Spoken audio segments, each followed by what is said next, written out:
ከሁለት ዓመት በፊት አግብቼ ነበር፣ ግን በ6 ወር ውስጥ ነበር የተለያየ ነውና ከናርሲስ ጋር እንዴት ልጋባ እንደቻልኩኝ ምን አይነት ሬድ ፍላጎች አቮይድ አደርግ እንደነበረና መጨረሻ ላይ እንዴት ኮንፊደንሴን እንደጎዳው እና አጠቃላይ ሙሉ ላይፌ ላይ እንዴት ኢምፓክት እንደነበረው ልንገራችሁ።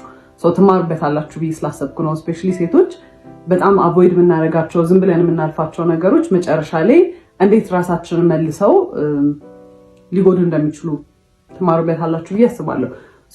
በጣም ረጅም ፓርት ሊሆን ይችላል።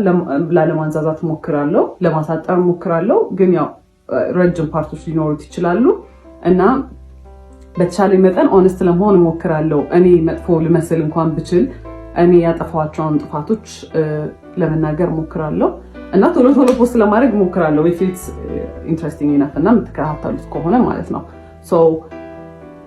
በክላፕ ረጅም እንደምንም ተስፋ አድርጋለሁ እና basically who the fuck did I marry በኢትዮጵያን ቨርዥን ነው የሚሆነው ማለት ነው።